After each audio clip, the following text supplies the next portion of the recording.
चलिए, so let's start. तो कल हमने बात करी थी अबाउट यूनियन एंड टेरिटरी। बस मैंने एक्सप्लेन किया था आपको बेसिक। आज उसके बारे में हम लोग और फर्दर डिस्कस।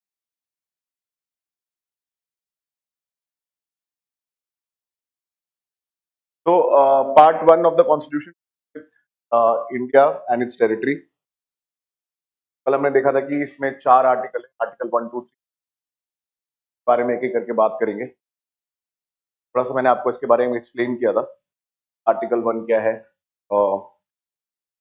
के बारे में, टेरिटरी क्या होती है, क्या होता है। फिर मैंने लास्ट में आपको एक स्टेट से इसका मतलब यूनियन टेरिटरी नहीं है, बाद में ऐड किया गया थ्रू कॉन्स्टिट्यूशन।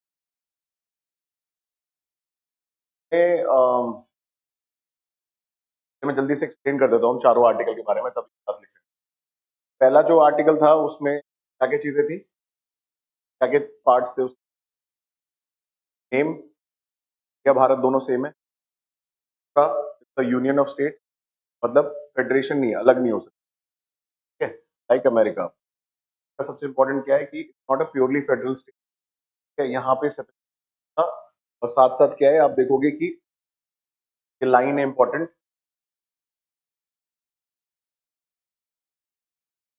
इन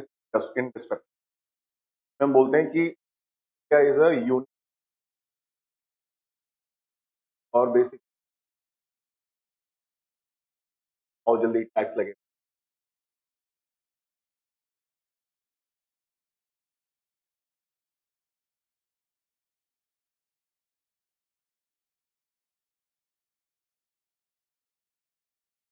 राइटिंग जब तक नहीं।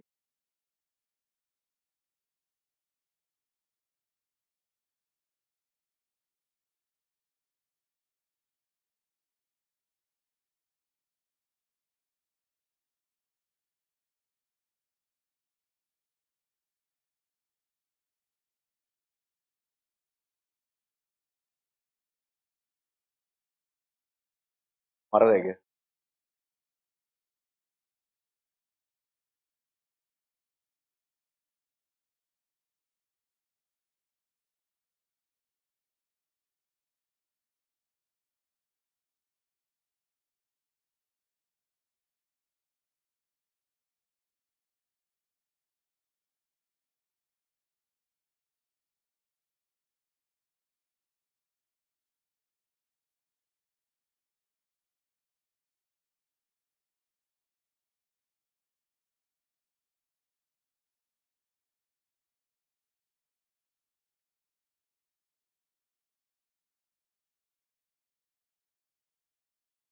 व्हाट आर्टिकल 1 क्या is an indestructible union of destruct. क्या मतलब है कि हम स्टेट्स को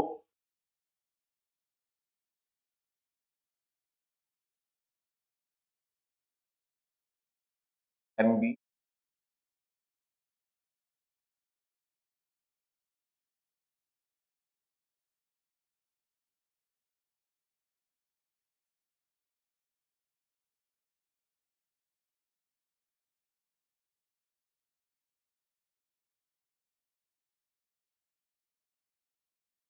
the states can be reorganised by the centre which is basically your parliament. Another important part about this is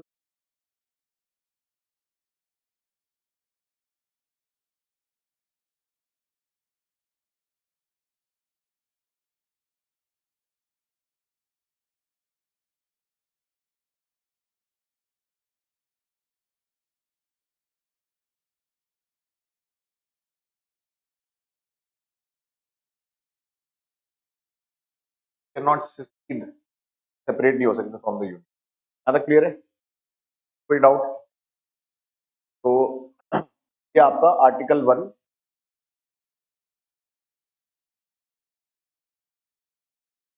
also that India, Bharat are the same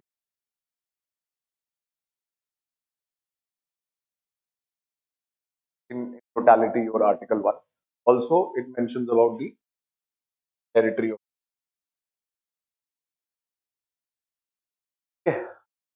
कोई doubt? आते हैं article का भी आगे आएगा, आर्टिकल 3 में तो हमने 18 एक्ट है।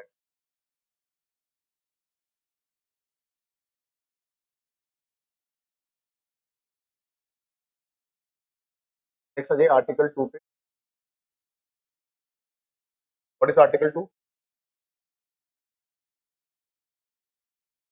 कल बताया था आपने, तो पढ़ा हुआ है पॉलिटी, आपने भी पढ़ा हुआ है, आपने भी पढ़ा हुआ है, अब मैं याद हो गया। आर्टिकल 2 के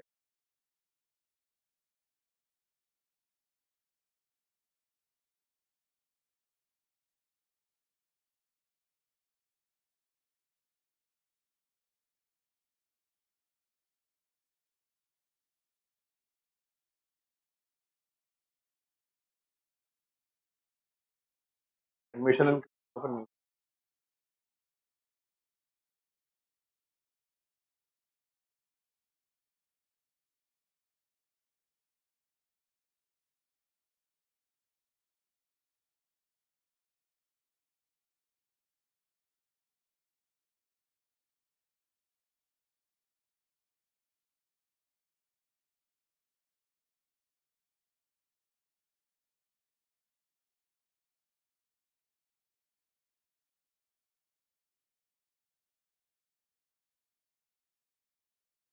हाँ बताओ, फिर मैं तो पढ़ लिया होगा। एडमिशन न्यूज क्या होता है ये? तो देखो ये आर्टिकल यूज किया जाता है जब कोई टेरिटरी इंडिया की पार्ट नहीं होती तो अपने अंदर लेने की। तो यूजिंग दिस आर्टिकल हमने गोवा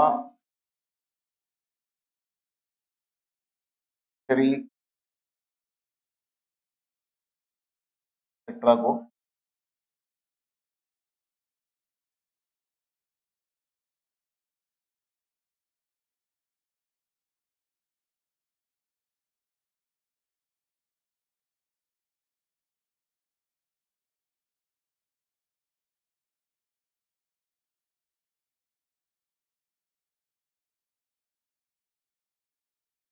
दिस आर्टिकल 2 हमने क्या किया, हमने जो टेरिटरी या जो कह सकते हो कंट्री थी पहले या स्टेट था उसको हमने एडमिट किया इनटू द। आज मान लो हमें कोई नई टेरिटरी एक्वायर करनी है, will use article 2 admit it, because article 3 तब तक एप्लीकेबल नहीं होगा जब तक आर्टिकल 2 यूज करके आप नई टेरिटरी को एक्वायर नहीं करोगे। तो आर्टिकल 3 डज नॉट अप्लाई। अब देखो आर्टिकल 3 तो applicable state part of India, Bangladesh में थोड़ी लगाओगे आप आर्टिकल, बट बांग्लादेश की टेरिटरी अगर हमने आर्टिकल 2 यूज करके ले ली तब आर्टिकल 3। तो admission and then creation of a new state, admission of state. क्या आप देखोगे जब आर्टिकल 1 जब हम पढ़ रहे थे तो लिखा हुआ था कि फ्यूचर में अगर कोई इंडिया टेरिटरी एक्वायर करे वो भी उसका यूनियन का पार्ट कहलाए। तो टेरिटरी एक्वायर कैसे होती है? आर्टिकल 2 के। फिर से रिकैप करते हैं, आर्टिकल 1 में इंडिया का नाम दिया हुआ है, इंडिया की टेरिटरीज के बारे में बताया हुआ है, और वो किससे 1 से लिंक, शेड्यूल 1 में टेरिटरी दी हुई, और ये भी बताया हुआ कि इंडिया कैसा यूनियन एक्सेप्टेबल। तब आप कंट्री की बाउंड्री नहीं चेंज कर सकते, कंट्री के अंदर की स्टेट की बाउंड्री को, ठीक है। और उसमें ये भी लिखा हुआ है कि फ्यूचर में अगर कोई इंडिया की टेरिटरी का पार्ट बनेगा उसका नाम भी शेड्यूल 1 में ऐड हो जाए। बट वो ऐड कैसे करोगे में जगह को? आर्टिकल 2, ठीक है, क्लियर है? सो आर्टिकल 2 यूज करके आप टेरिटरी एक्वायर करोगे, किस तरीके से एक्वायर की जाती है आर्टिकल 2, यहाँ तक क्लियर है?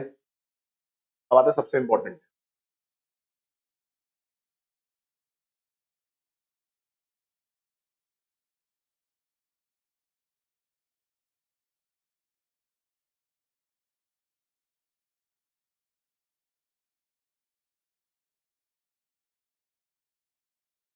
Organisation of state. मैंने यूटी पे स्टार मार्क किया हुआ। यूनियन टेरिटरी का कॉन्सेप्ट बहुत बाद में आया, 1956 आ गया था, लेकिन उसको मैंने आपको कल एक असाइनमेंट पढ़ के आया हूँ। क्या पता चला? क्या पता चला उसमें कितने यूनियन टेरिटरी बने 1960 पहले, और सब में क्या क्या बना है? मैं पढ़ा था कॉन्स्टिट्यूशन अमेंडमेंट किया गया है, बड़ा। हाँ 7 दे रखी है, भी दिखाऊंगा मैं आपको। तो देखो मेन चीज ये है कि आर्टिकल 3 अब कब यूज किया जाता है। आर्टिकल 3 यूज किया जाता है कि जब इंडिया की टेरिटरी का कोई पार्ट ऑलरेडी बन चुका है।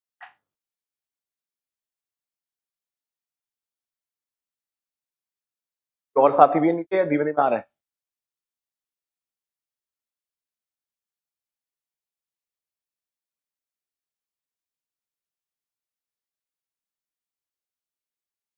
हाँ, सो आर्टिकल 3। अब बताओ आर्टिकल 3 क्या होता है? आप ही लोग जो बाद में आए।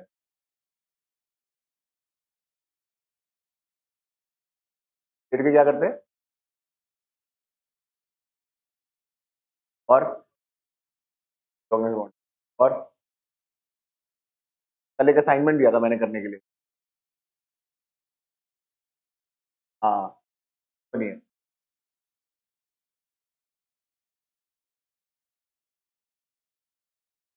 बोलेंगे सर पकड़ ले क्लास में, कोई बात नहीं, अभी डिस्कस।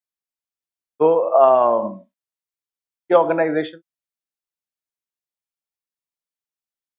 आज मैंने कहा जो लेट आएगा क्लास में सबसे पहले।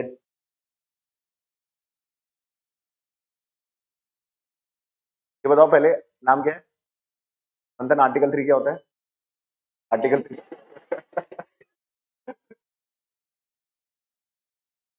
हाँ लिखा ही हुआ है भाई, सामने लिखा हुआ है।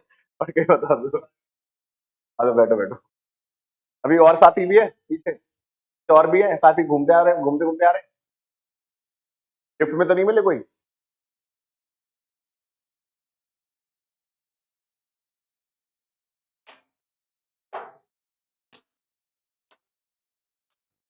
एक्चुअली टॉपिक इतना इंपॉर्टेंट है कि जिसका मिस हो जाएगा ना फिर बाद में उसको कैचअप करना। ठीक है, सो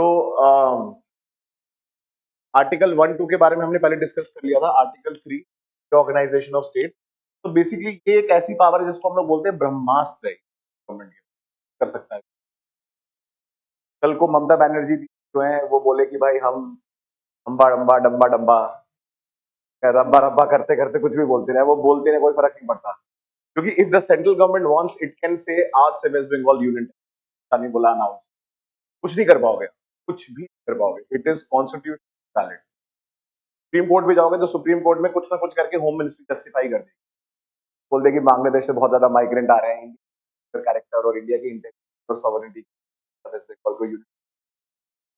जैसे यूनियन टेरिटरी करोगे स्टेट गवर्नमेंट गई, सेंट्रल के अंडर में आ जाते हो आप गवर्नमेंट की। तो आर्टिकल 3 की पावर को वैसे सुप्रीम कोर्ट ने बोला कि आपको बहुत rarely use, because it's very, आप कह सकते हो, power which can alter any boundary. नाम भी आप स्टेट का चेंज कर सकते हैं। अभी लव को भी बोलने वाला था, चलो आर्टिकल 3। लव एक काम कर दो यार, वो जो दूसरा वाला पेन नहीं है ब्लैक वाला, ये ना तेजी थोड़ा बेंड हो जाता।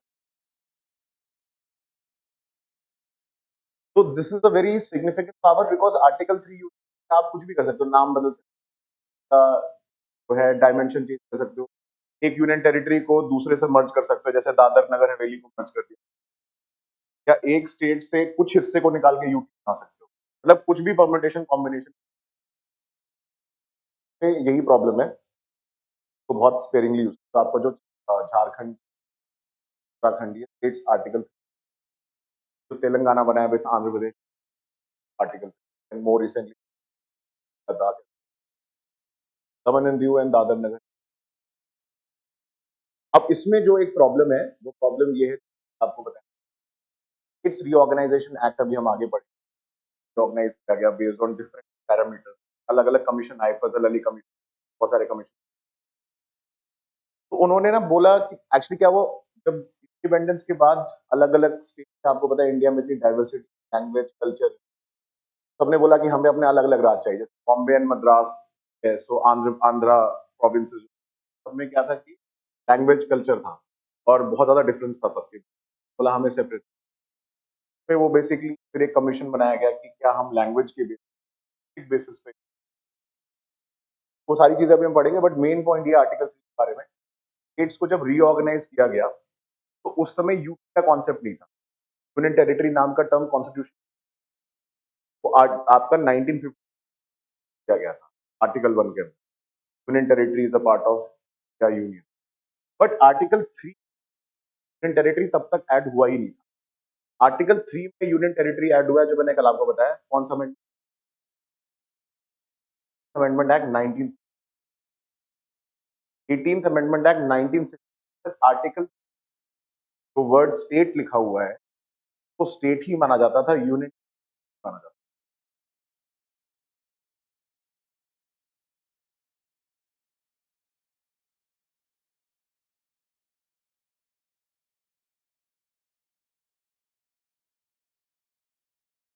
तब इसको ना दरवाजे पे लगा दो, अच्छा है, टैक्स कलेक्ट तो आएगा अब दरवाजे को।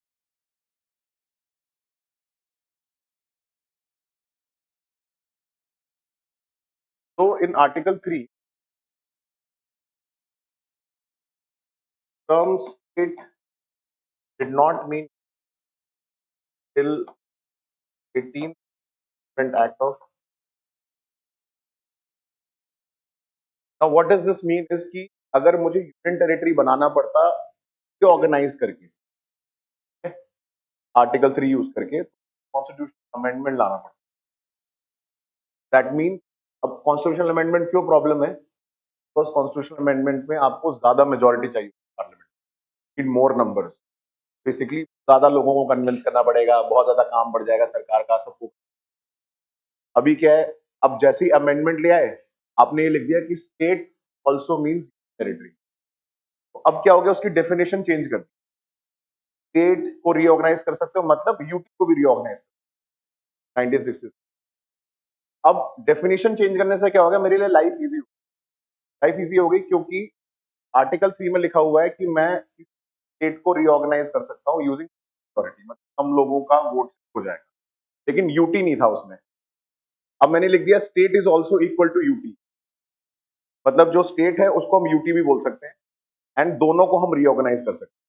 तो अब यूनियन टेरिटरी बनाना भी मेरे लिए, तो 1966 से पहले तक क्या होता था, मेरे लिए बहुत डिफिकल्ट था उसको बनाना, कॉन्स्टिट्यूशनल अमेंडमेंट करना पड़ता है। आप जो प्रीवियस यूनियन टेरिटरी देखोगे 19 पहले, उसमें कॉन्स्टिट्यूशनल अमेंडमेंट किया जाता है।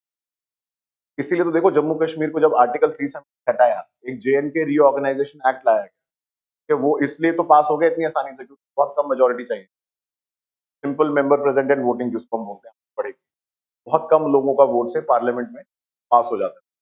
तो आप पढ़ोगे आगे चल के टाइप से मेजोरिटी होती है, मेजोरिटी, मेजोरिटी, सारी मेजोरिटी, एक स्पेशल मेजोरिटी, एक एब्सोल्यूट मेजोरिटी भी होती है, इफेक्टिव मेजोरिटी होती है। तो ये बाय द वे ये सारे टर्म्स कॉन्स्टिट्यूशन नहीं लिखे, जस्ट इन केस अगर आपको लग रहा है, तो constitution does not use the word simple majority, absolute, इसलिए उसने एक स्पेसिफिक लाइन लिखी, तो हम इंटरप्रेट करते हैं सिंपल, स्पेशल, एब्सोल्यूट, इफेक्टिव। तो वो अब जब हम आगे करेंगे तो हम करेंगे। आर्टिकल 3 इसलिए इंपॉर्टेंट हो गया, आर्टिकल 3 यूज करके हम अब कुछ भी कर सकते हैं। अभी तक हमारे पास सिर्फ स्टेट की पावर थी कि स्टेट को तोड़ सकते हैं। अब 1966 में पावर यूनियन टेरिटरी की भी दी, यूनियन टेरिटरी में अब जाओ खेलो, स्टेट यूटी स्टेट, जैसा मन करे टेबल टेनिस खेलते रहो बीच। ये एक सिग्निफिकेंट है।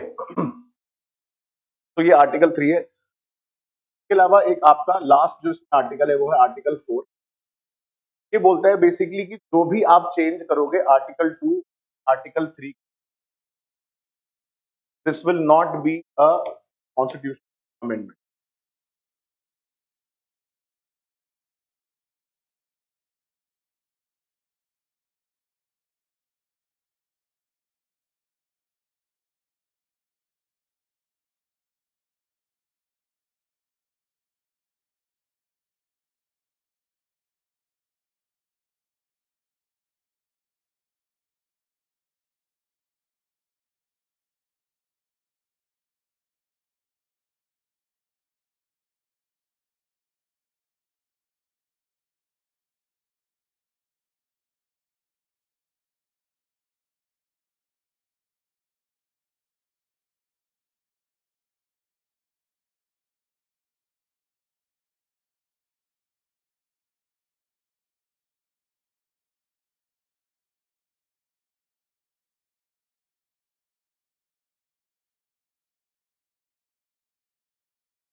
तो आर्टिकल 4 ऑफ द कॉन्स्टिट्यूशन है कि जो भी आपने आर्टिकल 2 या 3 में करा, आर्टिकल 2 में क्या करा,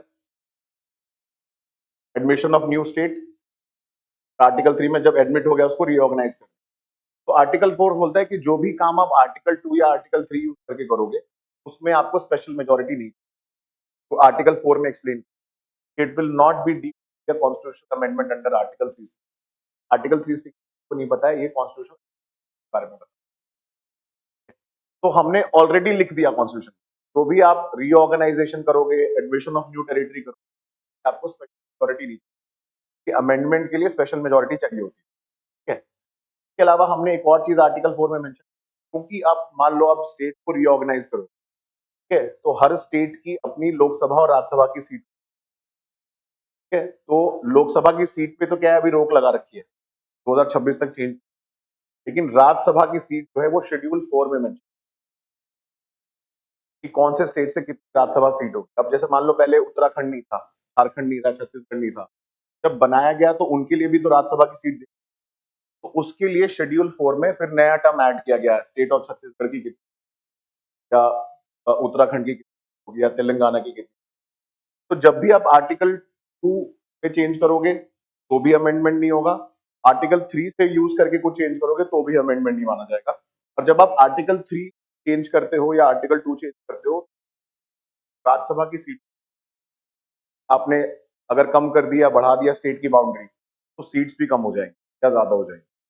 इसलिए हम उसको मेंशन करते हैं शेड्यूल 4 में। तो जब आप शेड्यूल 4 खोलोगे, अभी आपको मैं दिखाऊंगा, शेड्यूल 4 में राज्यसभा की सीट हर स्टेट, ठीक है, तो उसमें भी चेंज करना पड़ता नहीं है। बस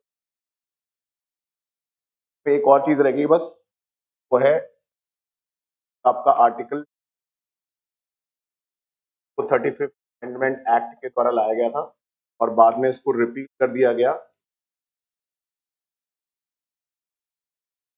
amendment act dealt with the state of Sikkim, and Sikkim was the only state to be called as an associate.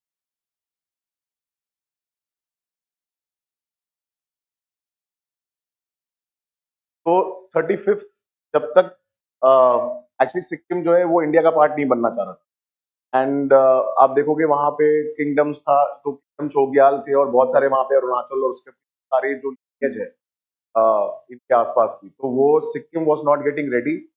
Sikkim को बड़ी मुश्किल से कन्विंस किया गया कि आप इंडिया का पार्ट बन जाओ। तो उन्होंने बोला कि हमारे लिए मैंने कहा चलो ठीक है, तुम्हारे लिए एक स्पेशल प्रोविजन बना, कॉन्स्टिट्यूशन अमेंडमेंट करके हमने नया आर्टिकल ही बना दिया, आर्टिकल 2 है, 35th अमेंडमेंट।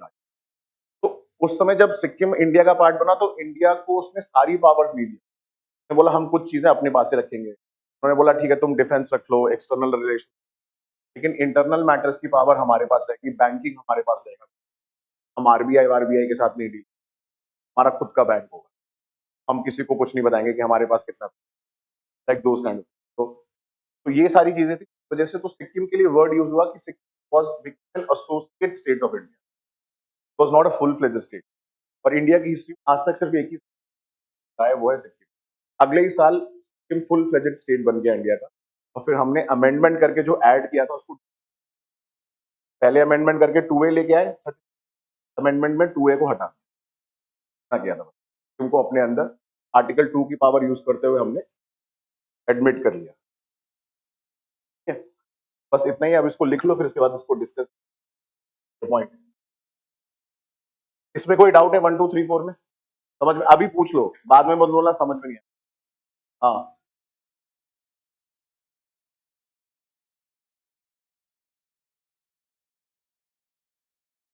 यार देखो उसमें क्या होता है, आर्टिकल 3 जब यूज करके सेंट्रल गवर्नमेंट जब स्टेट आती है, तो उससे पहले वो प्रेसिडेंट को इन्फॉर्म करती है हम ये करने जा रहे हैं।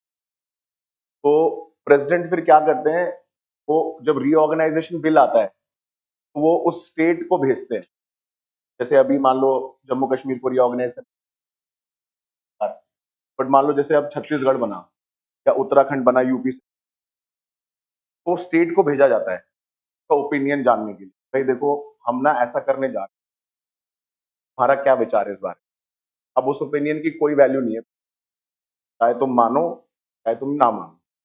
President basically as a fatherly या मदर फिगर बेसिकली कहते हैं देखो हम तुम्हारे साथ ये करने जा रहे हैं, अब तुम ये देख लो अपना अपना, हमें कोई फर्क नहीं पड़ता। तो इतना होता है कि बस जाके प्रेसिडेंट इन्फॉर्म करते हैं उसे, एंड उनको एक सूटेबल टाइम मिलता है कि आप उसमें रिप्लाई करो। रिप्लाई इन द सेंस वहां की एसेंस को बताना होता है कि उसका क्या ओपिनियन है। समटाइम्स क्या होता है, they can give an opinion कि सर ये जो चेंज कर रहे हो मे बी इसको आप क्लॉज को चेंज कर दो, मतलब there can be an agreement कि may be some modifications can be done, but otherwise whatever the state says it does not matter कि वो इनकॉर्पोरेट होगा, सेंट्रल गवर्नमेंट नहीं मानेगी उसको, सिर्फ ओपिनियन देने के लिए। तो again this is example of an federal bias जो in the favour of centre, कि federal structure central government change कर सकती है without seeking of the, just जो ओपिनियन सीख भी किया है that is not binding on the centre. Any other question? 1 2 3 4 सोच लो जल्दी से।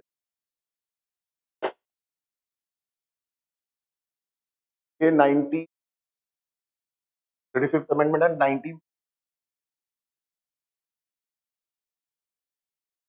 1974। और कोई सवाल है? 1 2 3 4 में फिर बाद में मत बोलना कि सर डाउट आ रहा है मेरे को समझ में, जल्दी बताओ। तो समझ में आ गया, मतलब मैं पूछ सकता हूँ? यूटी का टॉपिक अभी डिस्कस करेंगे, यूटी तो अलग ही टॉपिक है।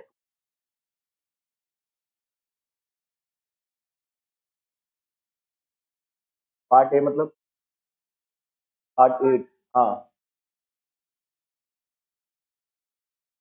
हाँ, आर्टिकल 239 से 41।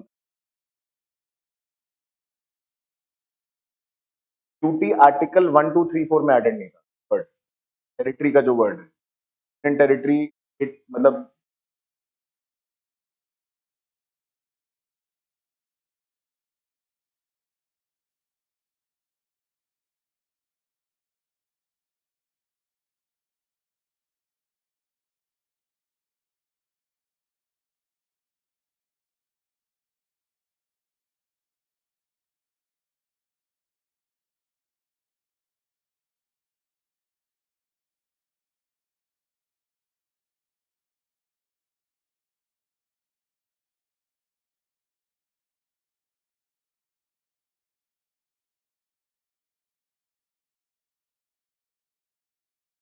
जो यहाँ पे लिखा हुआ है ना, ये formation of new state and alteration of, ये तो ये जो स्टेट वर्ड है ना, स्टेट मतलब स्टेट ही होता था, यू के ऐड किया कि ये तो हम यूटी नहीं बना सकते थे विदाउट कॉन्स्टिट्यूशन।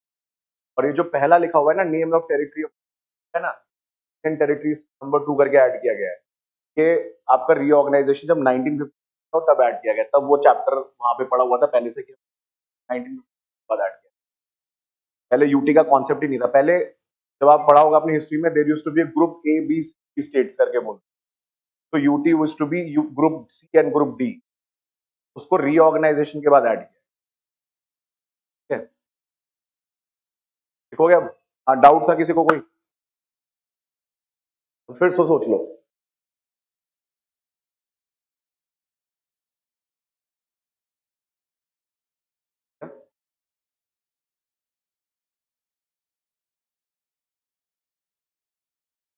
प्रेसिडेंट की अप्रूवल की जरूरत नहीं पड़ती, सिर्फ बिल के टाइम पे फाइनल बताऊंगा कैसे होता है।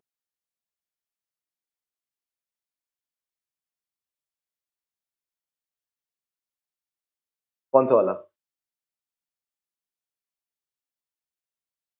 दो है देखो, एक तो है कि इंडिया के बाउंड्री के अंदर ऑलरेडी अगर स्टेट है, का एक सवाल है कि सर अगर जब नया स्टेट बनाओगे तो वो 2 के अंदर आएगा आर्टिकल, कौन आंसर करेगा क्वेश्चन? क्वेश्चन इनका ये है कि मैं नया स्टेट बना रहा हूँ, तो आर्टिकल 2 के अंदर आएगा या आर्टिकल 3 के अंदर? ठीक, हाँ सुनो सुनो वही बता रहा हूँ। आर्टिकल 2 जो बोल रहा है एडमिशन और एस्टेब्लिशमेंट ऑफ न्यू, ये वो स्टेट है जो कभी पार्टी नहीं था इंडिया का, तो हम एडमिट कर रहे हैं, तो जैसे गोवा, पुडुचेरी। ठीक है? और कोई सवाल और सोच लो, सारे क्लैरिफाई कर लो अभी, तब लिखवाऊंगा मैं आज।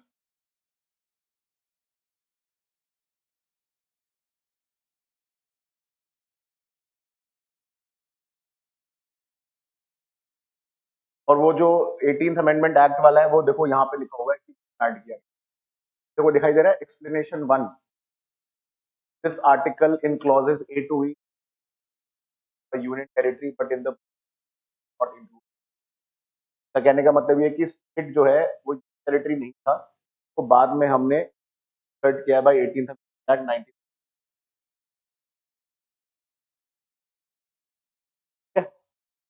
चलो फिर लिखना चालू करो। Article 1,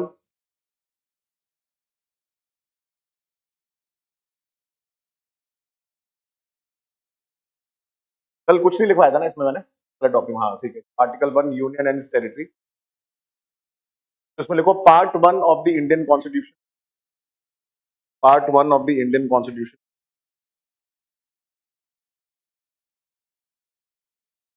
part 1 of the Indian constitution deals with deals with the union and its territory, with the Indian Union and its territory, deals with Indian Union and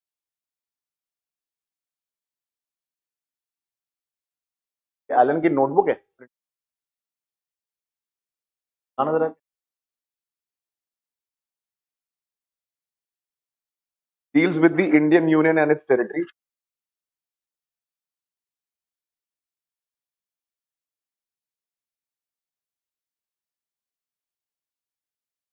आगे लिखो फुल स्टॉप नेक्स्ट।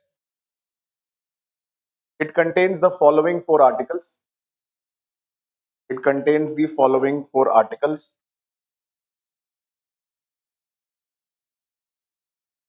कृपया करके लिख लीजिए फॉलोइंग फोर आर्टिकल्स। पहला article 1, article 2, और last में 2A लिखना, 2A को पहले मत लिखना।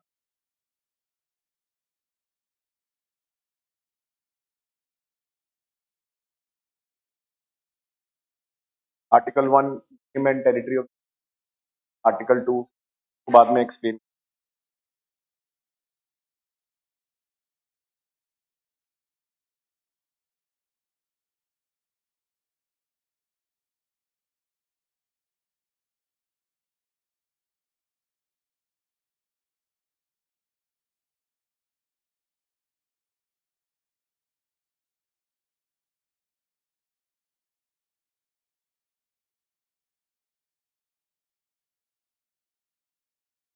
इसी तरह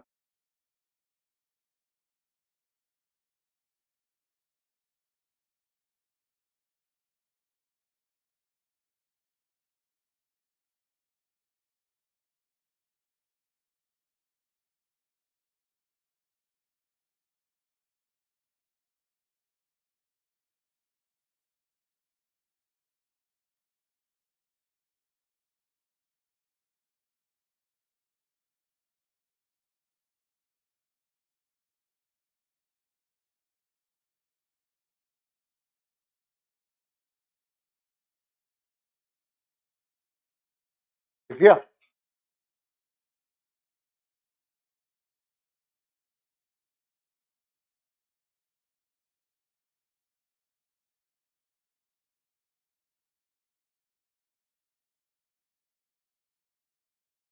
यह तो है आपके मॉड्यूल में अमेंडमेंट एक्ट पढ़ा नहीं है, लास्ट में दिया हुआ है page number, creation of new state and unity Maharashtra and Gujarat amendment act, फिर 10th अमेंडमेंट एक्ट में दादरा नगर हवेली, गोवा दमन एंड दीव में 12th कॉन्स्टिट्यूशन।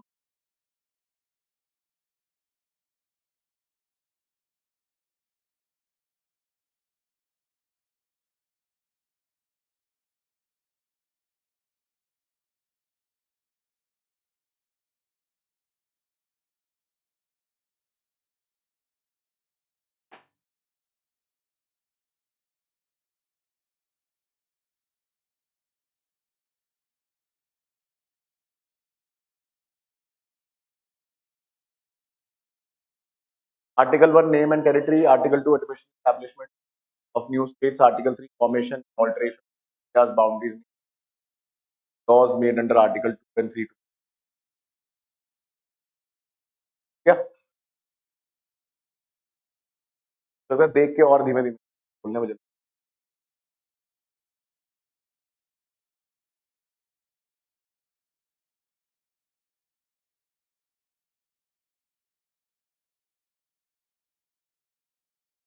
क्या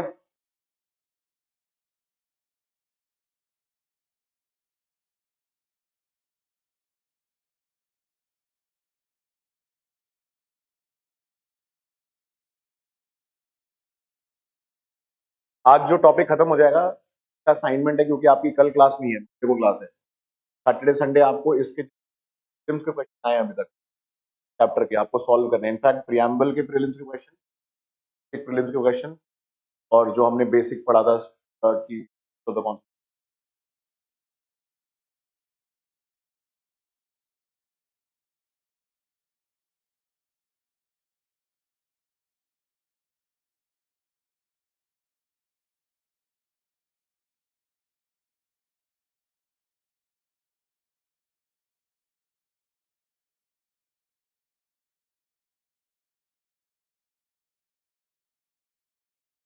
हो गया।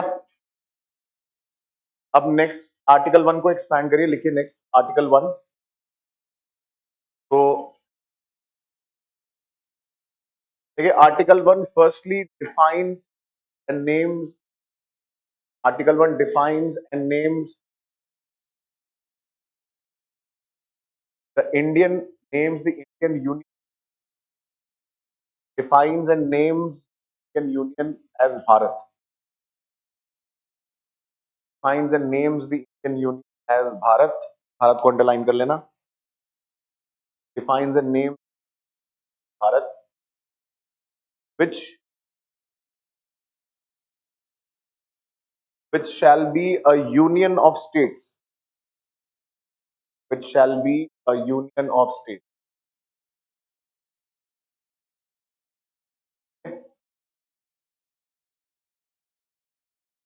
shall be a union of states. So the term union of states, the term union of states means, term union of states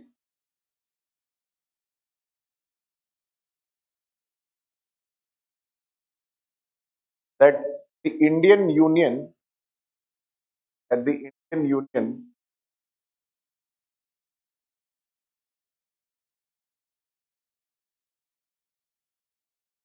is different from, is different from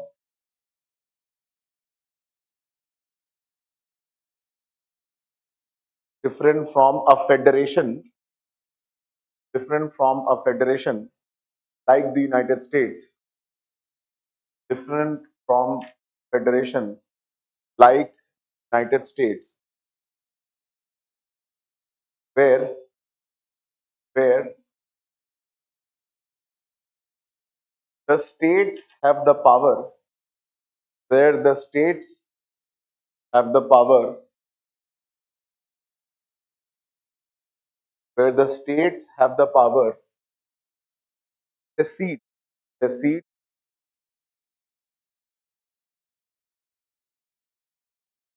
the seat from the union, seat from the union.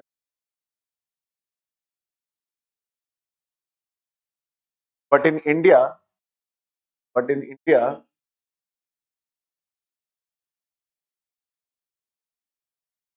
there is no such provision. But in India, there is no such provision.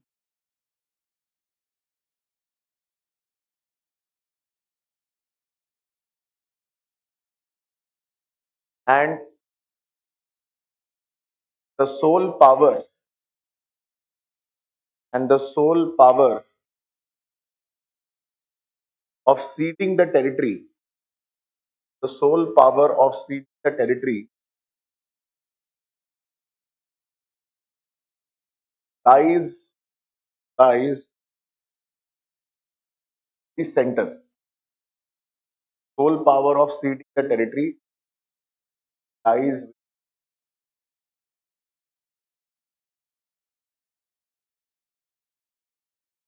Next line में लिख लो. The states and the territories of the Indian Union, the states and the territories of the Indian Union are mentioned, the are mentioned the first first schedule of the Constitution, are mentioned in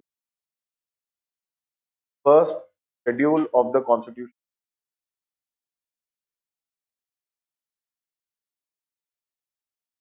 Stop. First schedule को underline कर लेना. First schedule of the constitution. Stop. Next line में the territory of India, the territory of India, territory of India comprises the territory of India comprises of the following. Territory of India comprises of the following. Dash में लिखो, फिर उसके बाद नीचे लिखो first, colon करके. Territories of the states. पहला territories of the state. Territories of the states. The second, union territories, territories of the state. Second, union territory. Third, any other territory that may be acquired in the third, any other territory that acquired in the future. Any other territory that may be acquired in the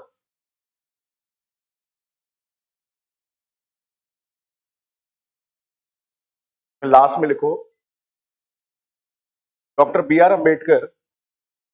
doctor B R Ambedkar while explaining Dr. B R Ambedkar while explaining the significance of Article 1, the significance of Article 1 in the Constituent Assembly, significance of Article 1 in the Constituent Assembly, mentioned, the Constituent Assembly mentioned that India, ये court में लिखना क्या से, that India is an indestructible union. India is an indestructible union of destructible states. India is an indestructible union of destructible states. और इसको बंद कर देना कोर्ट्स में. This specifies that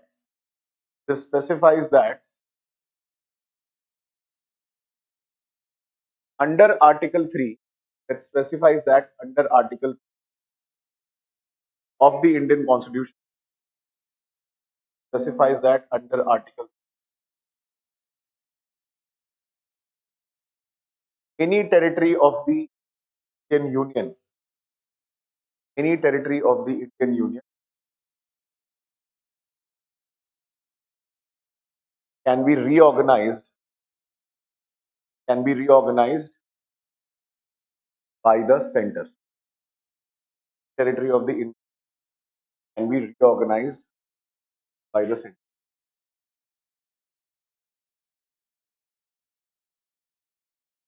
Okay. This is Article 1. Next लिखो Article 2.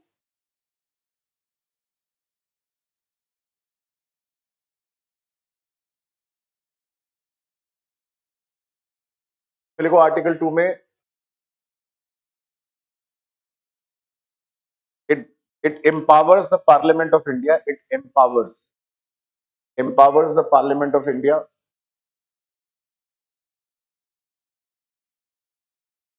admit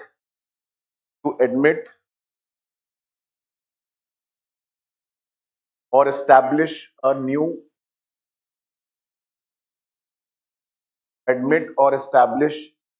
state,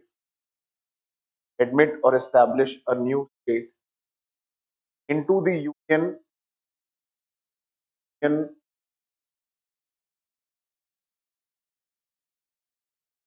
which originally was not a part of the which originally was not a part of the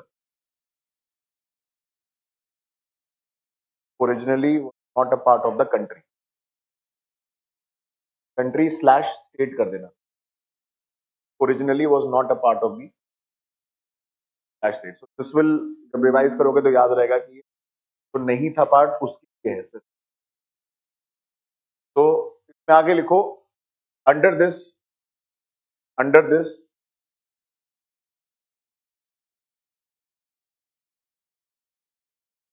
states like Sikkim, under this states like Sikkim, Sikkim के साथ bracket में लिखना, bracket open करो यहां से,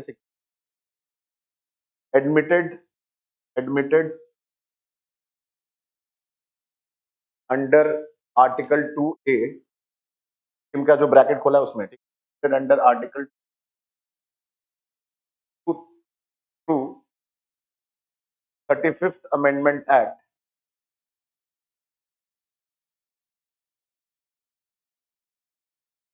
through 35th Amendment Act 1975 as an associate state,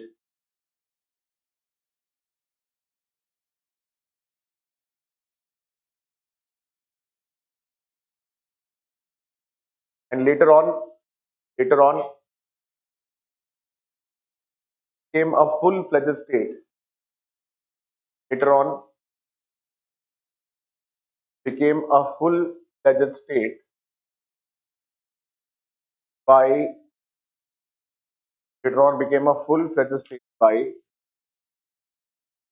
36th Amendment Act. Later on became a full-fledged state by the 36th Amendment Act and by repealing of Article 2A. By repealing of Article 2A, bracket close.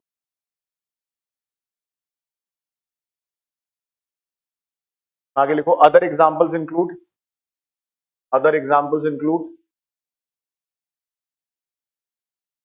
Miss हो गया. Other examples include acquisition and incorporation of the state of Goa, acquisition and incorporation of the state of Goa,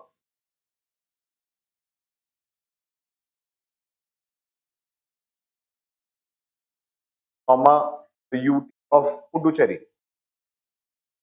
UT of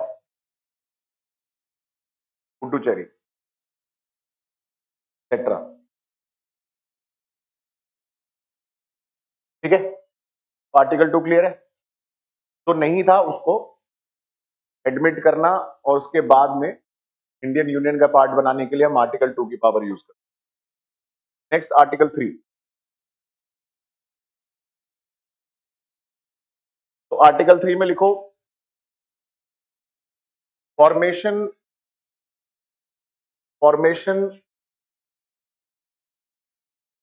of new states, formation of new states from the territory which is already, formation of new states from the territory which is already a part of the Indian. Formation of new from the territory which is already a part of the Indian Union, comma, तो जहां वो लिखा ना already a part of Indian territory, underline कर लेना, फिर difference बता देगा second. Formation of new state from the territory which is already a part of Indian, comma reorganisation of the state, comma reorganisation of the state, comma naming of the state, reorganization of the state, comma renaming of the state, comma, creation of a new union territory,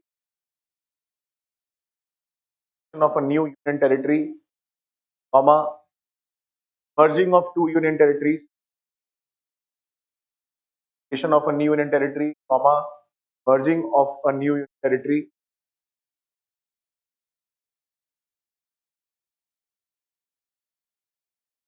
etc. सारे लिख दिए इसमें, सारे जितने permutation combination सारे आपने लिख दिए कि आर्टिकल 3 के सारी चीजों can very simple and short term.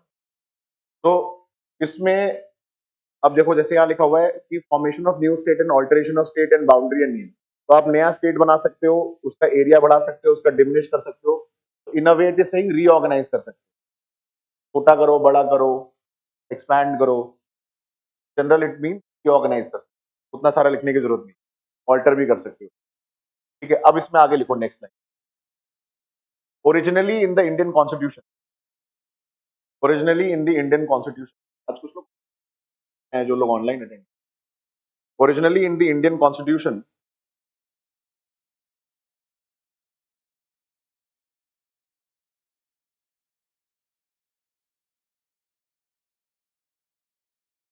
the term union territory, the term union territory was asserted by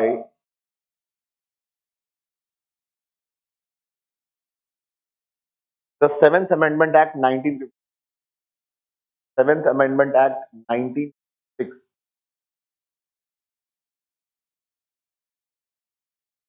also called as the State Reorganizations Act, by Seventh Amendment Act 1950, also called as the States Reorganization Act,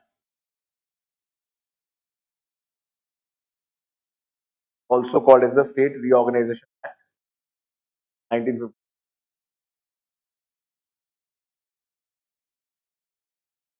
But at that time, but at that time,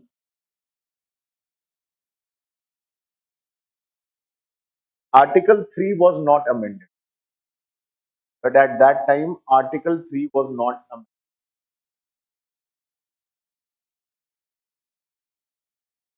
And therefore,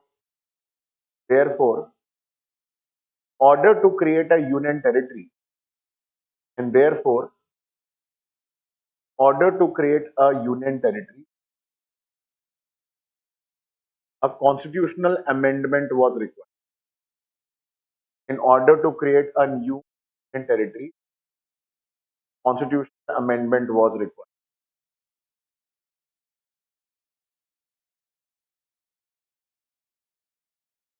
Amendment is required, full stop. This was changed. This was changed by the 18th Amendment Act. This was changed by the 18th Amendment Act 1966. Underline कर लेना, Amendment Act 9, which made it clear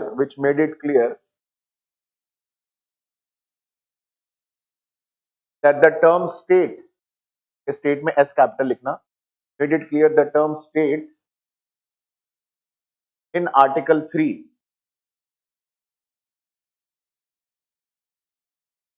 which made the term state in Article 3, clause A to E, and clause A to Article 3, clause A to E also included union territory. Clause A to E, O wala 2. Clause A to E also included union territory. Full stop. This amendment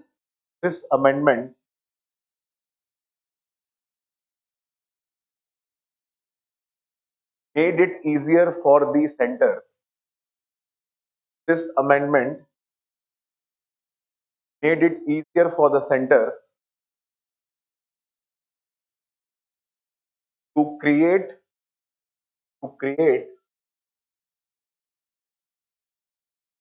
a union territory, to create a union territory by reorganizing the states, create a union territory by reorganizing the state using a simple majority in the parliament. A simple majority parliament. One last five line को underline. Using a simple majority parliament.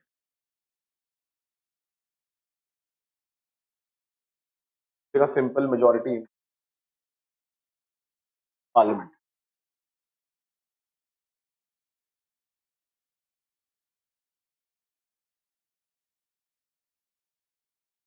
फिर लिखो आगे article 3 में, in order to reorganize the state, फिर दो ही page हुए हैं. In order to reorganize the state, a bill is introduced in the parliament. A bill in parliament with the prior recommendation of the president. Prior recommendation को underline कर लेना. A bill is introduced in parliament with the prior recommendation of the president.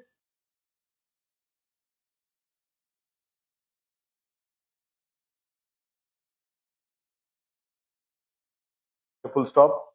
The president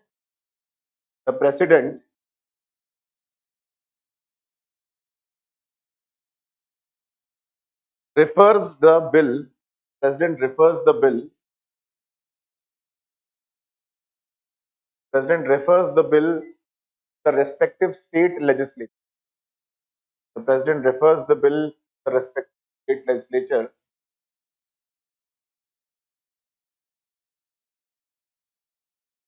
its view. President refers the bill to the respective state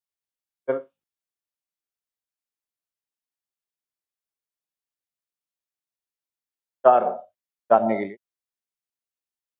However,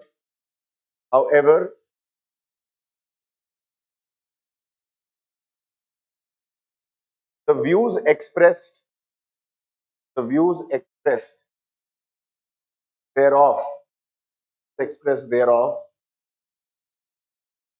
the views expressed thereof are not binding on the president and the center. The views expressed thereof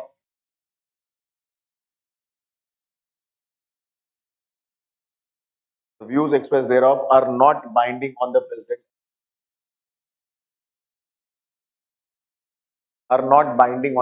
and the center. So अब next time लिखो. So this basically means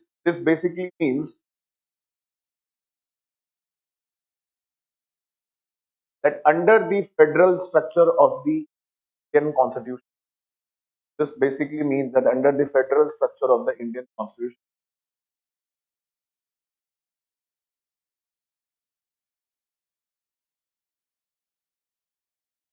the Parliament has the sole authority. Under the federal structure of the Parliament has full authority to reorganize any state,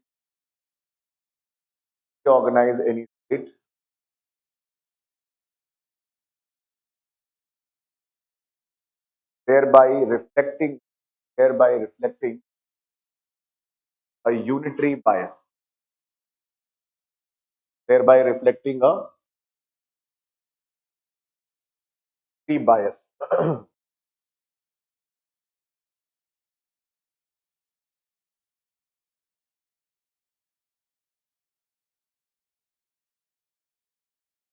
ठीक है. Article 1 to 3 done. Last article वाले. Article 4.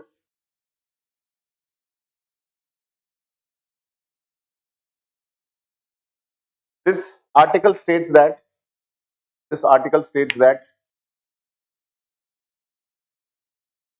any law made under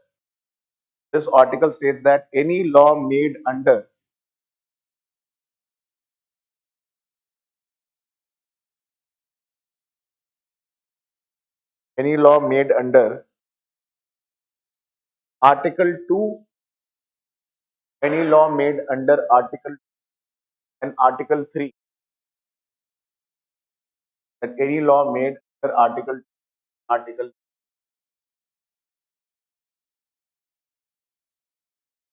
of this chapter, chapter या part of this chapter will not require, will not require, will not require an amendment to the Indian Constitution, will not require an amendment in Constitution under Article 368, amendment to the Indian Constitution. Bracket लिख लो, bracket, that means the bill can be passed, that means the bill can be passed in the parliament by a simple majority, by a simple majority, bracket closed, line से लिखो. Any changes done in Article 2 and Article changes done in Article 2 and Article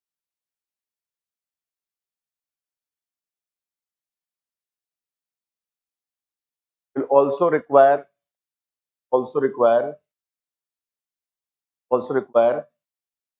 changes to be done, also require done schedule 1 bracket में लिखो, schedule 1 के bracket में लिखो, containing the territory of, containing the details of the territory of the union, the details of the territory, bracket close, containing the details of the territory of the union, bracket close, and schedule 4, and schedule 4 containing, bracket में लिखना, containing allocation of seats to Rajya Sabha, allocation of seats to Rajya Sabha,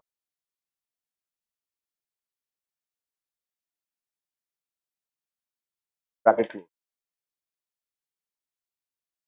So last line लिखो, any changes made to these schedule also, any changes made to this schedule also, any changes made to this schedule also, schedule 1 and 4, is not deemed to be a constitutional amendment.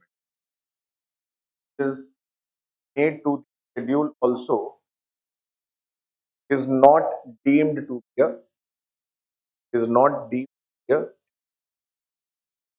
constitutional amendment, not deemed to be a constitutional amendment under article,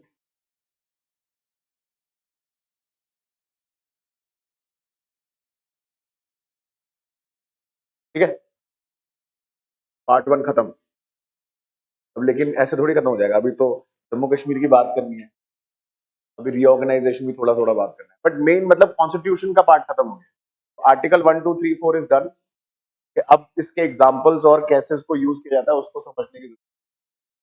तो I think last time भी मैंने आपको दिखाया था, but फिर भी दिखा देता हूँ. जैसे आप देख रहे हो 1 में टेरिटरी का नाम और सब कुछ दिया हुआ है, कहाँ कहाँ बाउंड्री है. शेड्यूल 4 में आपके राज्यसभा की सीट, राज्यसभा को काउंसिल ऑफ स्टेट कहा जाता है, वो दिया हुआ है.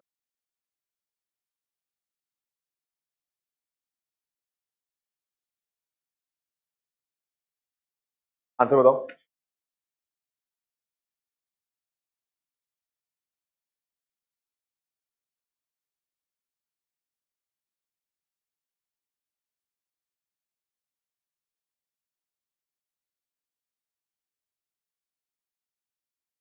नहीं दे रहा,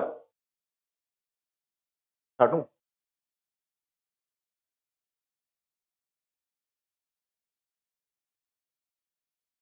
पहला स्टेटमेंट बेसिकली क्वेश्चन ये है, which of the following are the most valid reason for the preference of the term union for states instead of federation of.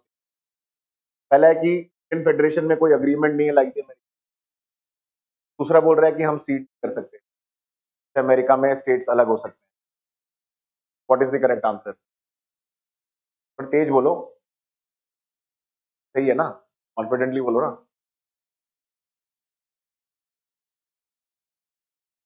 तो अब आ जाइए बेसिकली कि अभी हमारे यहाँ फिर अब 1 2 3 4 हो गया, लेकिन हाँ, क्या? हाँ, क्यों नहीं हो? अलग होने को हो सकते हैं, जैसे हवाई स्टेट को बाद में इंक्लूड किया गया है। ठीक है, उसके बाद अभी देखो, अभी आपने देखा होगा कनाडा को बोल रहे हैं कि हम अलग हो जाते हैं। बेसिकली बात होती रहती है। देखो अमेरिका में कि उन्होंने क्या किया, जब सिविल वॉर हुआ अमेरिका में इंडिपेंडेंस, उन्होंने अग्रीमेंट साइन किया कि हम सारे स्टेट्स एक साथ आएंगे, तो कोई स्टेट अलग नहीं हुआ। बट बीच बीच में बात उठती रहती है कि हम अलग हो सकते हैं। इसलिए वहां पे आप देखोगे अमेरिका में डिफरेंस है। अमेरिका में हर स्टेट की खुद की सुप्रीम कोर्ट होती है, एंड अमेरिका में डबल सिटीजनशिप है। कि इंडिया में एक ही सिटीजनशिप है, वो हम वैसे आगे बढ़ते सिटीजनशिप का टॉपिक आएगा तो इंडिया में आप देखोगे सिंगल सिटीजनशिप। अमेरिका में there is dual citizenship. States को बहुत ज्यादा पावर है वहां, कि अगर स्टेट्स की बात नहीं सुनोगे तो स्टेट अलग हो जाता है वहां, तब अलग होने की उनके पास पावर है। इसीलिए क्या होता है कि वहां पे there is a dual citizen concept, कि आप स्टेट के भी सिटीजन हो और अमेरिका के भी सिटीजन हो। वहां स्टेट टू स्टेट आप देखोगे बहुत सारे लॉज वेरी, जैसे इंडिया में ड्राइविंग लाइसेंस आपका एक है, यूएस में कैलिफोर्निया का ड्राइविंग लाइसेंस अलग है। कैलिफोर्निया का ड्राइविंग लाइसेंस यूज करके आप वॉशिंगटन स्टेट में ड्राइव नहीं कर सकते। बहुत सारे चेंजेस आप, हाँ। नहीं नहीं, वहां पे अलाउड है, आप कर सकते।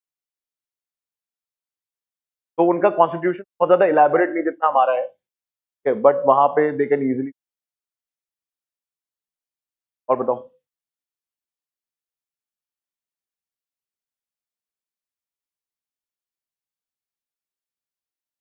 मतलब चाहते हो अलग हो जाए वो? देखो अब मेरे को बात बताओ, अगर मान लो मैं अलग कर भी दूं, फॉर एग्जांपल लेट्स से, जैसे कैलिफोर्निया स्टेट देख लो या टेक्सास। टेक्सास उनका सबसे बड़ा स्टेट है, ठीक है। टेक्सास आप देखोगे मेक्सिको को बॉर्डर करता है, और सबसे ज्यादा तेल है उसके पास। और प्रॉब्लम ये कि यार देखो, मतलब अलग होने को अलग हो सकते हो, but it's not that easy. For example जैसे जम्मू कश्मीर बोला जाता है इंडिया में, भाई जम्मू कश्मीर ने बोला कि हम अलग रहना चाहते हैं, हम ना ही पाकिस्तान में जाना चाहते हैं, ना ही हम इंडिया का पार्ट बनना चाहते हैं। बट रहोगे कैसे? एक्सटर्नल आपका अफेयर्स कौन मैनेज करेगा? प्लस आपके जो एक्सटर्नल फ्रंटियर्स है वो कौन देखेगा? रिसोर्सेज कहाँ से मिलेंगे? तो theoretically it sounds very easy, practically it's very difficult, because फिर आपके लोगों के सर्वाइवल की जो है पॉसिबिलिटी बहुत कम है। फिर बाकी आपको रिसोर्सेज खत्म हो जाएंगे आपके, कैसे डील करो?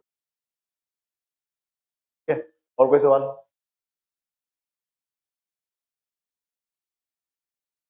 तो कमिंग बैक,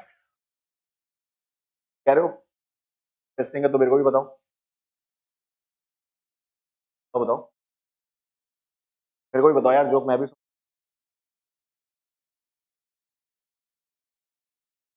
तो भाई क्या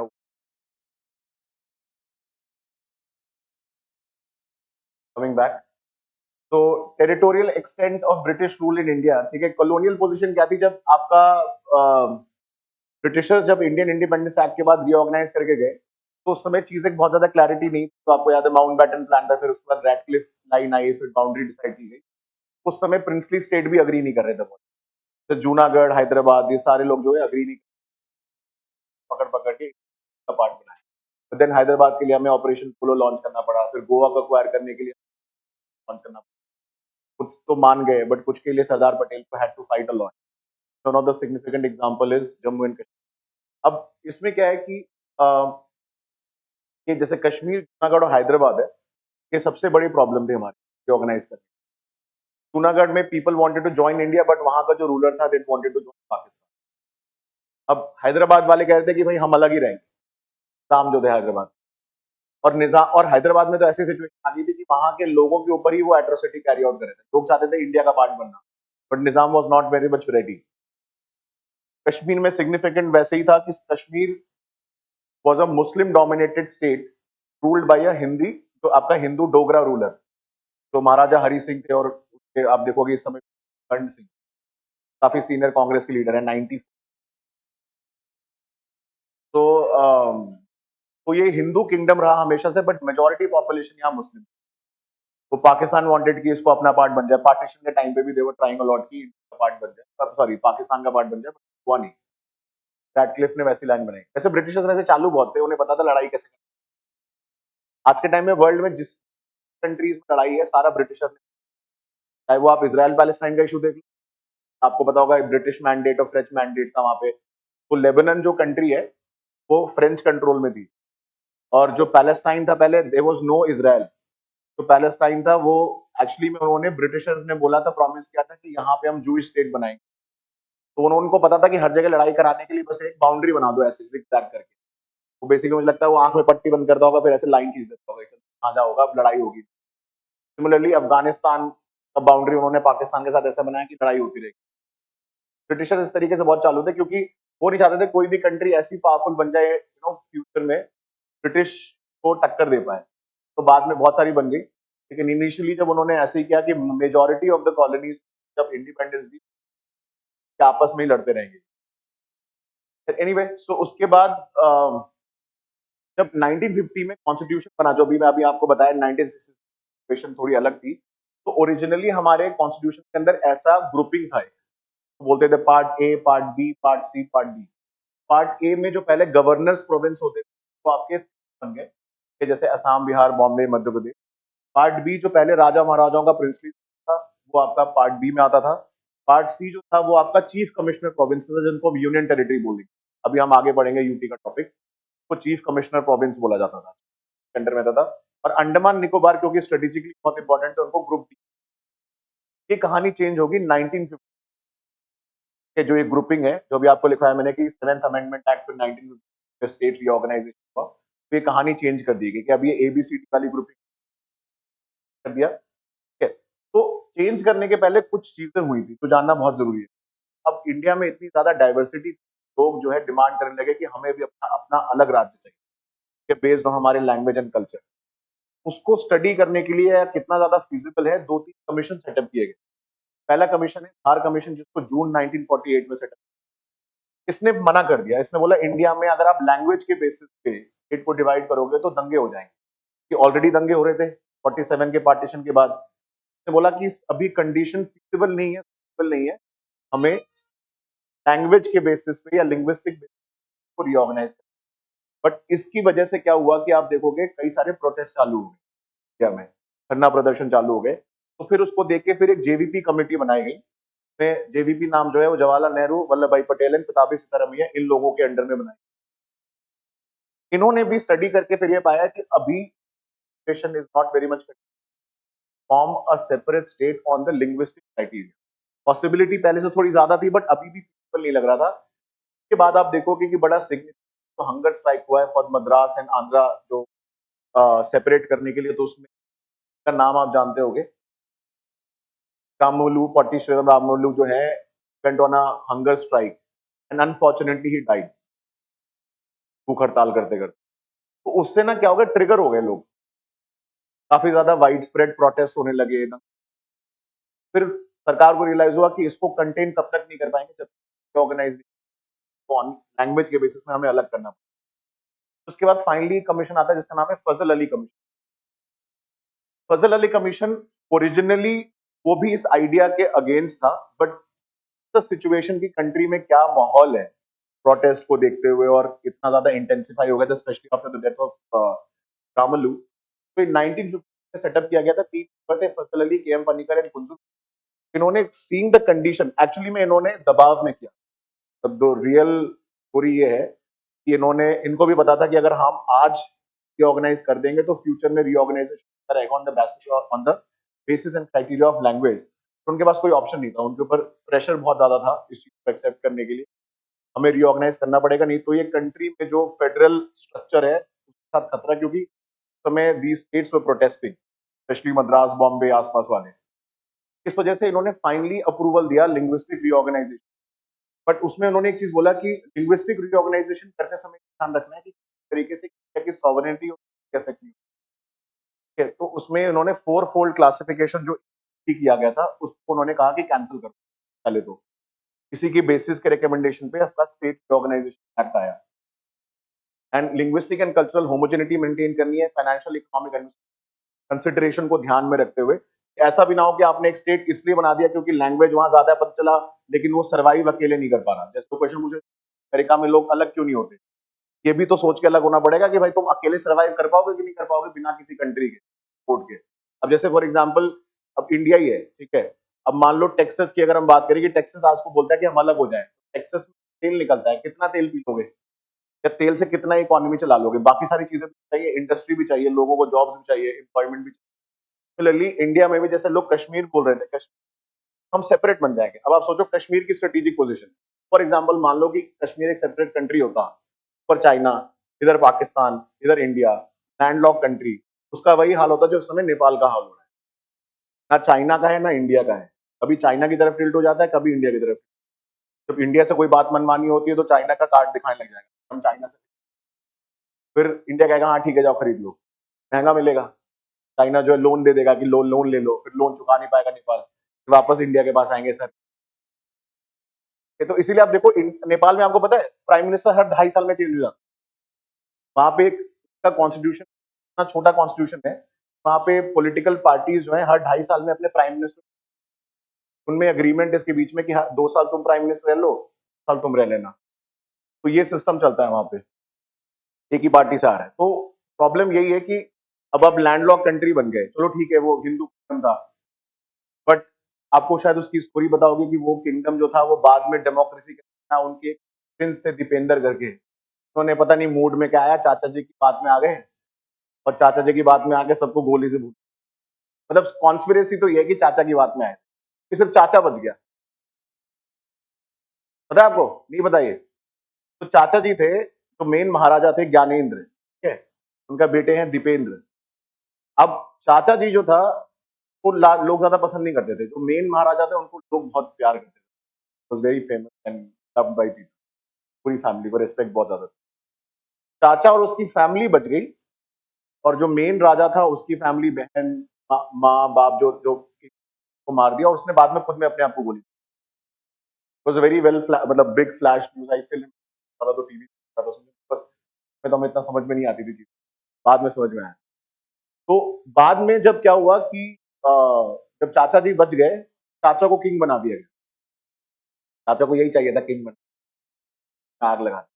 बट लोग बड़े नाराज हुए, तो लोगों ने प्रोटेस्ट चालू कर दिया नेपाल में, and people started protesting and they said that we want to shift from monarchy to a democracy, because they did not accept the chacha ji as a राजा। तब जाके इंडिया ने बोला कि चलो हम तुम्हारी हेल्प करेंगे। नेपाल तो नेपाल है कि वहां के लोगों ने कहा हम चाइना की भी हेल्प लेंगे, ना लो, आपके जो कॉन्स्टिट्यूशन बनाया है वो भी सर्वाइव नहीं करता, हर दिन change.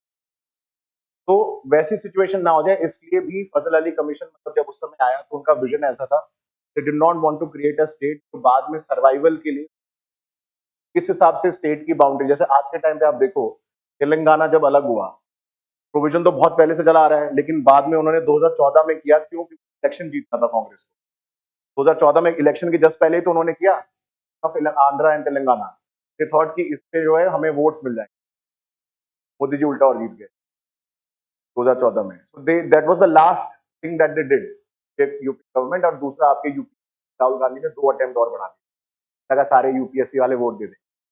Technically UPSC aspirant is a minority, क्या कोई बहुत ज्यादा वोट बैंक नहीं हो आप लोग, सरकार को कोई फर्क नहीं पड़ता अगर आप कुछ, बहुत ऑनेस्ट ओपिनियन। जब लोगों को लगता है कि हम आज प्रोटेस्ट करेंगे तो सरकार हमारी बात मान लेगी, सरकार को बिल्कुल फर्क नहीं। आप लोग हार्डली 1% वोट बैंक हो, इसके लिए वोट बैंक में वाले किसान, ये सब लोग हैं। तो अगर आपको लगता है कि आप प्रोटेस्ट करके सरकार से कोई बात मनवा लोगे, तो पता है आपकी आपकी वोट की उतनी ज्यादा वैल्यू नहीं है। आप देख लो दिल्ली में बैठे हुए हैं बिहार के लोग, यूपी, हमको क्या सीसैट के लिए एक और अटेम्प्ट चाहिए, कुछ नहीं करेगी सर, बिकॉज उनको फर्क ही नहीं पड़ता ना, because you are not a majority. Anyway, तो फजल अल कमीशन ने फाइनली रिकमेंडेशन दिया, भाई आप स्टेट को रीऑर्गेनाइज कर दो। 4 फोल्ड क्लासिफिकेशन को हटा दिया गया, 7th अमेंडमेंट एक्ट 19, जिसको बोला जाता है स्टेट्स रीऑर्गेनाइजेशन एक्ट। और उसके बाद आपके यूटी टर्म आया पहली बार, यूनियन टेरिटरी, तो अभी तक वही ग्रुप ABCD था। QT को पहले चीफ कमिश्नर प्रोविंस बोला जाता है, एंड फाइनली जाके आपके ये स्टेट कभी आपको दिख पैसे बने। That was after this organisation. तो 1960 दादर नगर है, गोवा दमन, नागालैंड, हना। आजकल प्रीलिम्स में ये भी क्वेश्चन लग गया है, इस बार का क्वेश्चन है कि ऑर्गेनाइज करो कि कौन सा स्टेट पहले बना। मतलब वो थोड़ा फैक्चुअल ओरिएंटेड क्वेश्चन है, एक बार आपको नजर मारनी पड़ेगी ऐसे टॉपिक पे। अदरवाइज क्या है कि या तो बस मेन मेन याद रख लो so that you can eliminate the rest. जैसे मान लो आपको 1960 का पता है कि कौन सा बना है, या पुडुचेरी पता है कि आपको कौन सा बना है, तो अगर ऑप्शन में आया तो बाकी दो को आप एलिमिनेट, सारे तो याद वैसे भी नहीं रख पाओ, ये तो जस्ट नजर मारने वाली बात है। मणिपुर 1969 में, 71 में हिमाचल प्रदेश, छत्तीसगढ़ 2000 एंड सब 20। तो these are the list, ठीक है, आप देख सकते हो। एंड जम्मू कश्मीर में आ जाते हैं, फिर मैं इसको भी साथ में लिखूंगा, पहले एक्सप्लेन। अब जम्मू कश्मीर में जो आर्टिकल 370 है, अब वो थोड़ा ना पुरानी कहानी हो चुकी है, तो अब यूपीएससी पूछता नहीं और इतना ज्यादा डिटेल में जाने की उसकी जरूरत नहीं है। बस उसका बेसिक समझ लो कि हुआ क्या था, and then will come to the point which is important for polity, constitution angle से क्या important, not go into the emotional aspect और बाकी सारी। तो जम्मू कश्मीर की हिस्ट्री आपको पता है कि it was ruled by a Hindu kingdom, Dogra ruler थे और मेजॉरिटी पॉपुलेशन। तो ऐसा नहीं था कि वहां पे अनरेस्ट था या लोग खुश नहीं, ऐसा कोई दिक्कत नहीं थी वहां पे। इनफैक्ट महाराजा हरि सिंह बहुत ज्यादा अच्छे से अपने लोगों को रखते थे। प्रॉब्लम हुई बिकॉज ऑफ पार्टीशन। कश्मीर के पास ऑप्शन था कि वो कहीं भी साइड जाए, तो महाराजा हरि सिंह ने आज खुद अब ठीक है, जवाहरलाल नेहरू जी ने बोल दिया, माउंट बैटन ने भी किया कि ठीक। अब पाकिस्तान को मौका मिल गया इसमें। पाकिस्तान ने क्या किया, ट्रेडर्स भेज दिए, ठीक है, और उनको ये बता के कि ये वहीं के लोग हैं, ये लोग वहीं के लोग हैं और ये महाराजा हरि सिंह के खिलाफ प्रोटेस्ट कर पाकिस्तान का पार्ट बने। Technically those were tribes from the Pakistan का जो आपका खैबर पख्तूनख्वा प्रोविंस है, वहां के वो लोग थे और वो उन्होंने आके हमला करना चालू कर दिया। And they started rapping women and killing children. मतलब वो इस तरीके से दिखाना चाहते थे कि वहां के लोग जो है हो गए हैं Maharaja Hari Singh, and they want to become a part of Pakistan. जब तक पाकिस्तान का पार्ट नहीं बनेंगे तब तक ये राइट चलते रहेंगे। तो महाराजा हरि सिंह ने फिर ऑब्वियसली बिकॉज उनकी आर्मी के पास इतना ज्यादा, फोर्सेस के पास इतना था, called for help Jawaharlal Nehru ji and Sardar Vallabh Bhai Patel. Jawaharlal Nehru जी ने बोला कि भाई हम तुम्हारी हेल्प पार्टी नहीं हो, तो ही सेट कि आप आर्मी भेजो अपनी। मैं बोला हम आर्मी उन्हीं को भेजेंगे जो इंडियन का पार्ट है।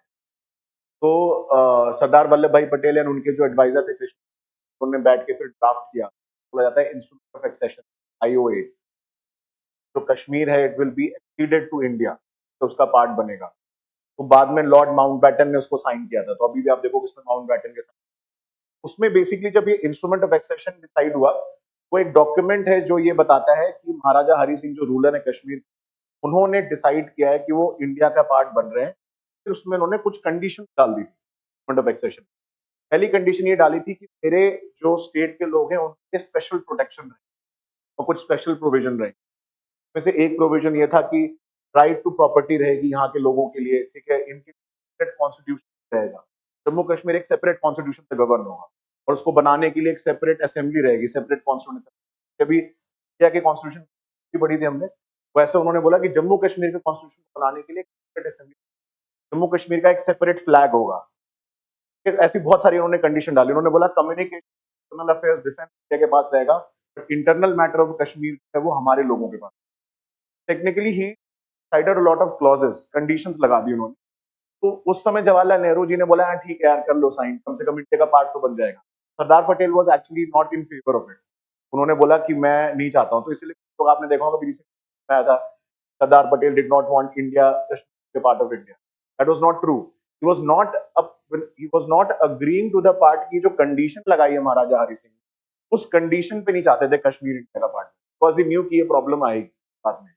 बट जवाहरलाल नेहरू जी क्या थे ना, वो थोड़े वैसे जो होते ना उच्च विचार वाले आदमी थे कि यार क्या ही कर लेंगे, अच्छे लोग होंगे, भले मानुस टाइप, क्या ही करेंगे। तो इसलिए जवाहरलाल नेहरू जी का क्रिटिसिज्म भी बहुत ज्यादा होता है आज के टाइम पे कि कश्मीर जो है आज के टाइम पे प्रॉब्लम कश्मीर जो है वो जवाहरलाल नेहरू की वजह, which is partly true and partly incorrect also. Incorrect इसलिए है क्योंकि Jawaharlal Nehru had a vision at that time, सब लोग अच्छे हैं, ही बिलीव्ड इन दी, जो कहते हैं ना शराफत ऑफ सब लोगों की। The only mistake that he did was taking this matter to the UN. बस उनको यूनाइटेड नेशन लेके नहीं जाना चाहिए। यूनाइटेड नेशन सबसे बकवास संस्था है, आज तक एक भी डिस्प्यूट वो सॉल्व नहीं कर पाई। आपको पता है यूनाइटेड नेशन का पहला टास्क क्या था? You know what was the first responsibility of UN? Israel Palestine issue का बॉर्डर, पहला ही काम उनको दिया गया था, तो आज तक वो काम ही खत्म। कश्मीर कहां से कर लेते हो? तो that was the only mistake जिसकी वजह से सो दो चीजें बोली जाती है जवाहरलाल नेहरू जी के बारे में कि यूएन चले गए, और दूसरा शायद इंडिया को परमानेंट मेंबरशिप मिल रही थी, इंडिया को यूएन सिक्योरिटी काउंसिल। अब वो भी क्या है ना, वो एक्चुअली में पूरी तरीके से सही बात नहीं है। वो यूएस ने ना टेस्ट करने के लिए दिया था, तो रियलिटी वो ये है, यूएस ये जानना चाहता था, क्योंकि आपको याद होगा अगर आप अभी आगे पढ़ोगे आईआर में, हमें क्या था, नॉन अलाइनमेंट मूवमेंट करके था, इंडिया ने स्टार्ट किया था, ना हम यूएसएसआर के साइड जाएंगे ना हम यूएस की साइड जाएंगे। ठीक है, तो जवाहरलाल नेहरू जी ने बोला कि हम नॉन अलाइंड रहेंगे, will not be aligned either to the communist या सोवियट्स और टू दी अमेरिकन। अमेरिकन ये टेस्ट करना चाहते थे कि क्या इंडिया, अगर हम उसको ये लॉलीपॉप दे दें, will they come to our side और नॉट।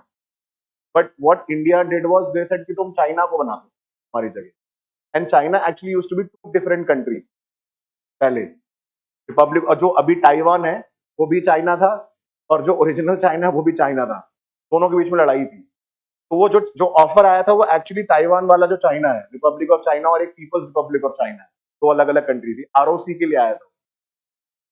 लोग बोलते हैं अरे चाइना को दे दिया, हमने चाइना को दे दिया, बैकग्राउंड लोगों को पता नहीं है। तो वो कई सारे डॉक्यूमेंट किया गया है, चीजें यहाँ पे बताई गई, probably it was not a very realistic offer given to India, was just a feeler, test करने के लिए जवाहरलाल नेहरू को, कि अगर हम दे देंगे क्या जवाहरलाल नेहरू रशियंस को छोड़ के हमारी साइड आ जाएंगे। तो इसके बारे में कोई कॉन्क्रीट एविडेंस नहीं। But anyway, coming back to Kashmir, जब कश्मीर में ये सब चीजें डिस्कस हो रही थी, तो फाइनली महाराजा हरि सिंह बोले कि चलो ठीक है, आप ऐसा ऐसा कर लो, हम साइन करने के लिए रेडी हैं, साइन कर लेंगे। तो जैसे उन्होंने साइन करा, फिर Indian army was deployed, and Indian army ने मार मार के भगा दिया। अब प्रॉब्लम वहां से शुरुआत ही हो गई। अब क्लॉज डाल दिया है, ऑफ एक्सेशन साइन कर दिया, अब करना भी पड़ेगा। तो अब फिर उसके लिए एक सेपरेट कॉन्स्टिट्यूशन बनाने का प्रोसेस था, तो फाइनली कॉन्स्टिट्यूशन में इंसर्ट किया गया 1954 में थ्रू अ प्रेसिडेंट ऑर्डर, तो लगता है प्रेसिडेंशियल ऑर्डर ऑफ 1950। अब प्रॉब्लम ये है कि उस समय ही ये गलत तरीके से इंसर्ट किया गया। कायदे से तो हमें अमेंडमेंट करना चाहिए कॉन्स्टिट्यूशन। अगर हम कॉन्स्टिट्यूशन के अंदर कोई भी लेटर ऐड कर रहे हैं या छेड़ रहे हैं या कोई डिलीशन कर रहे हैं, तो उसके लिए तो अमेंडमेंट होता है आर्टिकल 360 के अंदर। But constituent assembly of Kashmir ने बोला कि इसको कॉन्स्टिट्यूशन, इंडियन कॉन्स्टिट्यूशन का पार्ट बनाने के लिए प्रेसिडेंट के पास पावर दी जाती है कि प्रेसिडेंट कर सकते।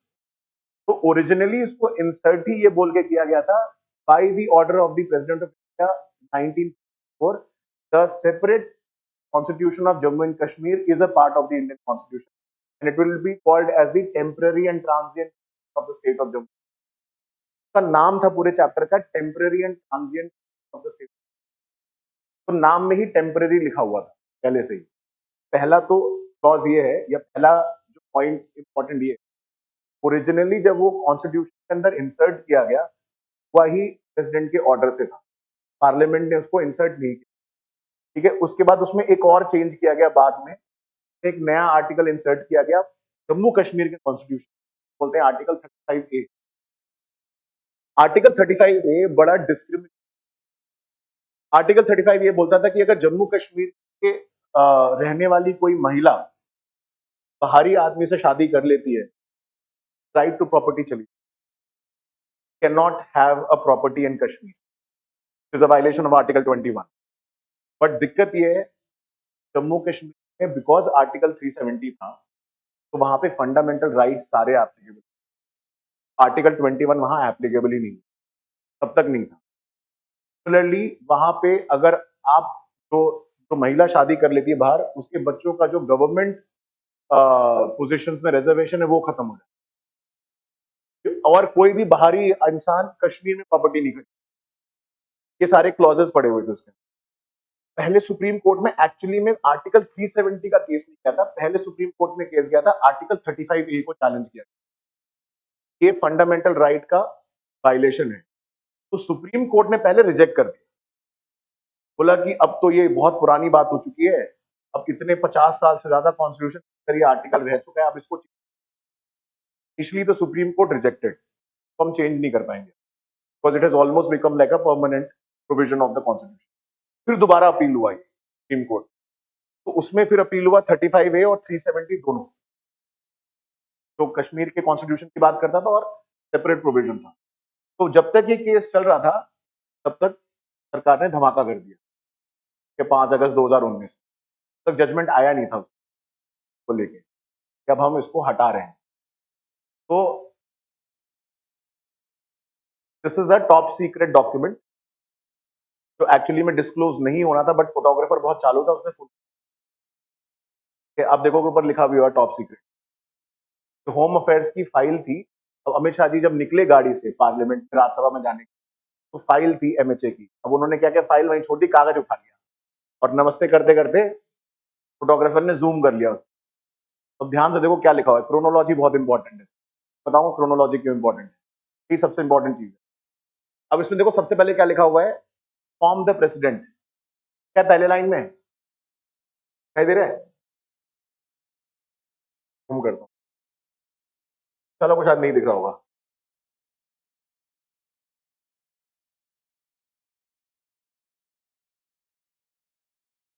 अब दिखाई दे रहा है, थोड़ा ब्लर है बट पहली लाइन में दिखाई दे रहा है, फॉर्म द प्रेसिडेंट, लिखा हुआ है कौन करेगा, पीएम, और आगे क्या लिखा, डन कर दिया, इन्फॉर्म कर दिया है, अब धमाका हो जाएगा, 5 तारीख को धमाका करना है। फिर दूसरा, इन्फॉर्म द वाइस प्रेसिडेंट, कौन करेगा, पीएम, वो भी कर दिया है, ठीक है। थर्ड, कैबिनेट मीटिंग बुलाओ, कौन बुलाएगा, ऑब्वियसली कैबिनेट हेड पीएम होते हैं, तो उन्होंने कहा हाँ हो गई है मीटिंग, वो 5 को कर दी है। फिर प्रेसिडेंट नोटिफिकेशन इशू करेंगे, और प्रेसिडेंट नोटिफिकेशन को कौन देखेगा, होम सेक्रेटरी देखेगा, वो इशू होगा सही टाइम पे हो जाए नहीं हो जाए, वो भी 5 अगस्त को होना है। फिर नीचे passage of bill in the parliament, ठीक है, होम मिनिस्टर की जिम्मेदारी है उसको इनिशिएट करना 5 अगस्त। फिर सिक्योरिटी इन राज्यसभा, क्योंकि मान लो लड़ाई हो जाए आपस में लोगों की, ये क्या हो गया ये क्या हो गया करके, तो राज्यसभा की जिम्मेदारी वाइस प्रेसिडेंट की होती है, तो PM will speak to the vice president. उसके बाद की बात की कहानी है सारी बात। अब ये जो पहला वाला जो 5 लाइनें इंपॉर्टेंट, अब आप याद करो आर्टिकल 3 में क्या होता है, जब स्टेट को रिऑर्गेनाइज करना होता है प्रेसिडेंट को इन्फॉर्म करना होता है, तो अभी तक तो किसी को पता ही नहीं था कि रिऑर्गेनाइज हो रहा है। बस इसके पहले एक चीज मैं देखता हूं अगर इंटरनेट पे मिल जाए, बीजेपी ने एक लेटर इशू किया था अपने सारे एमपी 5 अगस्त को, फ्राइडे नाइट थी, 5 अगस्त को उन्होंने इशू किया कि एक बहुत इंपॉर्टेंट काम होने वाला है, and every MP of BJP has to be present in the parliament and support government stand. देखता हूँ अगर वो मिल जाए तो, उसको बोलते हैं ऑर्डर ऑफ विप, WHIP करके एक विप होता है, आगे बढ़ोगे आप।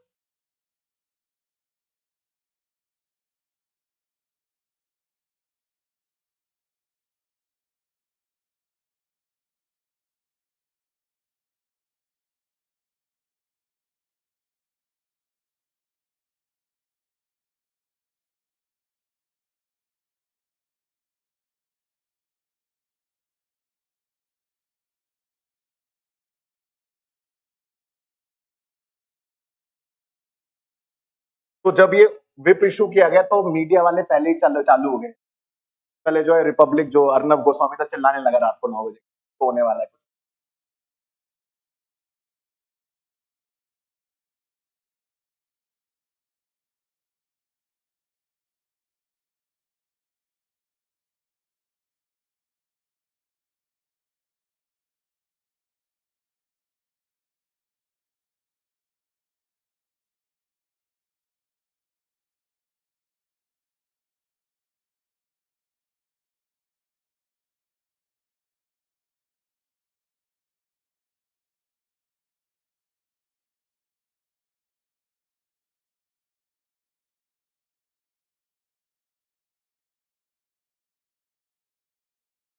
पुराना हो गया, पता नहीं शायद हटा दिया है।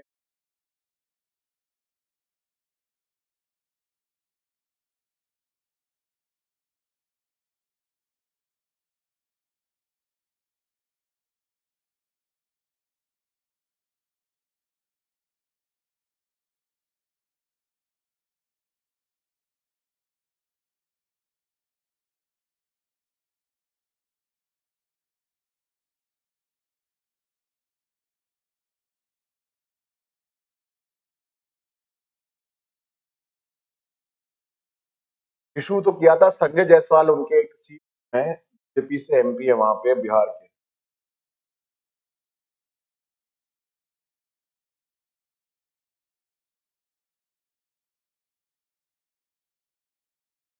इन्होंने इशू किया था, बट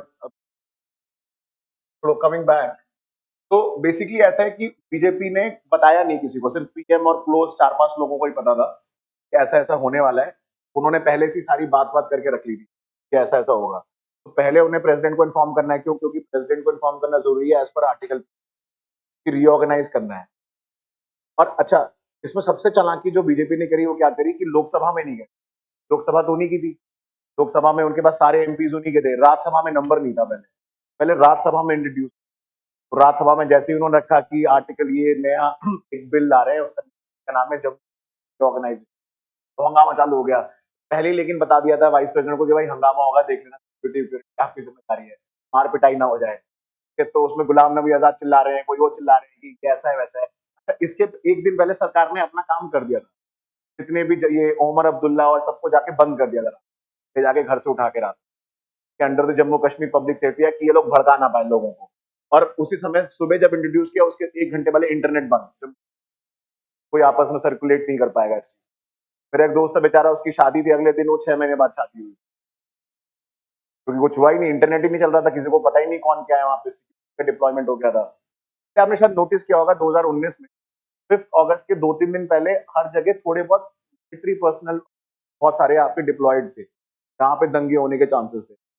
अच्छा, उस समय क्या हुआ जब ये होने लगा, तो सरकार से पूछा मीडिया ने कि भाई क्यों कर रहे हो? उन्होंने बोला हमें थ्रेट आया है, बॉम्ब बॉम्ब ब्लास्ट का थ्रेट आया है, तो इसलिए सिक्योरिटी मेजर के लिए। Obviously it was secret because ये करना था उन्हें। तो अब जो है ठीक है, यहाँ तक तो चलो ये ऐसा है कि भाई चल रहा है, but legal point of view से बहुत ही दिमाग लगा के, खोपड़ी लगा के किया, बहुत ज्यादा। अब अगर आपने आर्टिकल 370 मूवी देखी होगी, उसमें कहाँ कहाँ जाके डॉक्यूमेंट ढूंढ के लेके आए थे कि इसको हटाया कैसे जाए। तो उसकी जो पेचीदगी है या फिर जो उसका टेक्निकलिटी है, उसको समझने के लिए आपको ये देखना पड़ेगा कि आर्टिकल जो हटाया गया उसका प्रेसिडेंट का ऑर्डर क्या था उसका। तो अब देखो प्रॉब्लम ये है, जब ये एग्जैक्ट ऑर्डर है प्रेसिडेंट का जिसमें आर्टिकल 370 हटाया गया, तो मैं आपको एक एक पॉइंट बताऊंगा क्यों इंपॉर्टेंट है।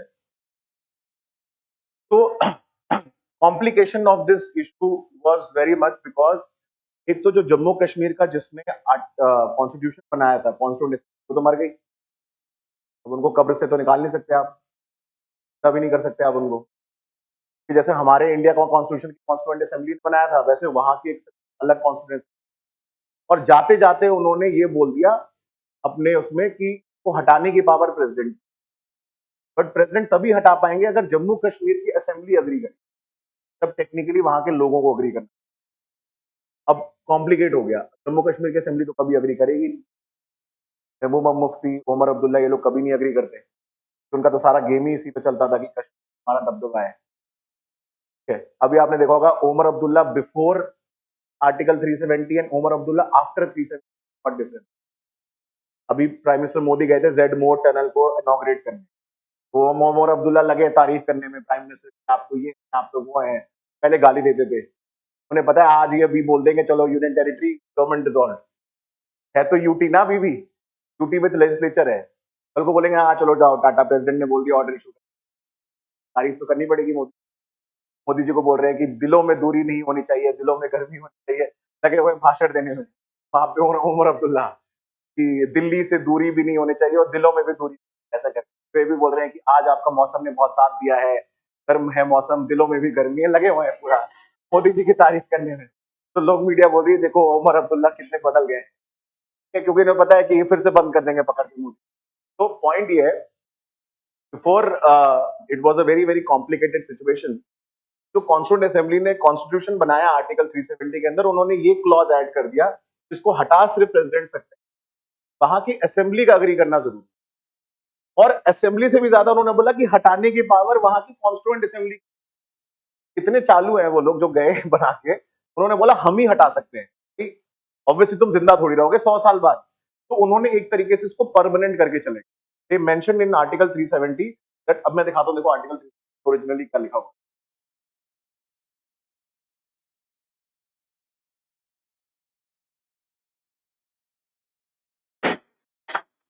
अरे इतना थोड़ी था।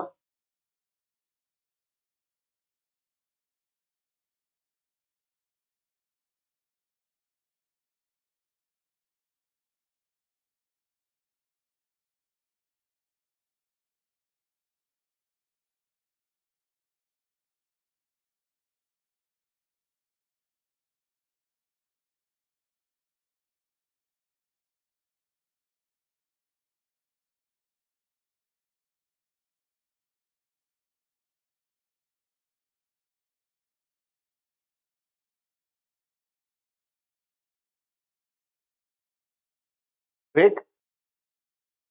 अरे अभी तो इंपॉर्टेंट कहानी रह गई है। जाओ जाओ फटाफट जाओ फिर जाओ। 5 मिनट के अंदर आना, 5 मिनट के अंदर।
तो यही तक, आर्टिकल 1 2 3।